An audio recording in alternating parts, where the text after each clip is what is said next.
أعوذ بالله من الشيطان الرجيم بسم الله الرحمن الرحيم ومن يطع الله ورسوله فقد فاز فوزا عظيما صدق اللہ العظیم۔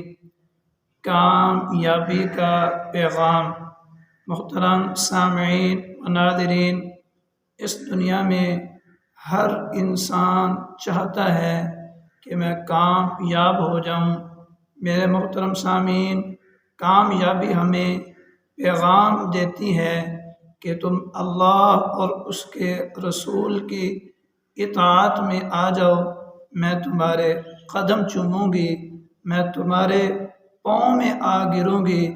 اللہ جل شانہ نے اسی بات کی طرف اشارہ کرتے ہوئے ارشاد فرمایا، وَمَن يُطِعِ اللَّهَ وَرَسُولَهُ فَقَدْ فَازَ فَوْزًا عَظِيمًا۔ جس نے اللہ اور رسول کی اطاعت کی وہ بہت بڑی کامیابی کو پہنچا۔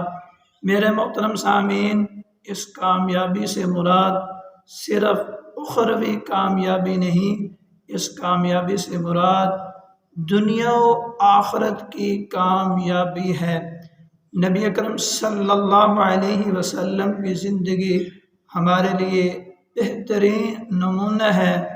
اگر ہم اس دنیا اور آخرت میں کامیاب ہونا چاہتے ہیں تو اپنی زندگی کو سنت کے مطابق گزارنے کا اہتمام کریں۔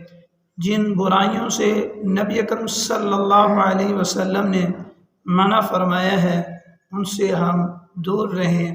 ہم دنیا میں بھی کامیاب ہوں گے، آخرت میں بھی ہمیشہ ہمیشہ کے لیے کامیاب ہوں گے۔ میرے محترم سامعین، آج کی سرچ ہمیں یہ بتلا رہی ہے کہ آخرت میں دنیا میں ہم کامیابی حاصل کریں گے سچائی کے ساتھ۔ نبی اکرم صلی اللہ علیہ وسلم نے آج سے 1400 سال پہلے بتا دیا تھا کہ تم کامیاب ہونا چاہتے ہو تو سچ بولو۔ سچ سے آپ کی تجارت میں ترقی ہوگی، آپ کی زراعت میں ترقی ہوگی، دیانت داری سے آپ کی ملازمت میں ترقی ہوگی، آپ کے عہدے میں ترقی ہوگی، تم دنیا کے اندر بھی ترقی کے مناظر طے کرتے جاؤ گے، تم آخرت میں بھی ہمیشہ ہمیشہ کے لیے کامیاب ہوگے۔ ان دو باتوں پر عمل کرنے کے ساتھ کہ امانت داری اور دیانت داری۔ دنیا کے پروفیسرز نے، دنیا کے پڑھے لکھے لوگوں نے بڑی سرچ کے بعد، بڑی محنت کے بعد، بڑی کتابیں لکھنے پڑھنے کے بعد اس بات کو سمجھا ہے، اس بات کا اقرار کیا ہے کہ اگر کوئی تجارت میں ترقی چاہتا ہے تو وہ سچ بولے، اگر کوئی تجارت میں ترقی چاہتا ہے تو دیانت داری سے کام کرے، اگر کوئی ملازمت میں ترقی چاہتا ہے، عزت چاہتا ہے، دیانت داری سے، امانت داری سے کام کرے۔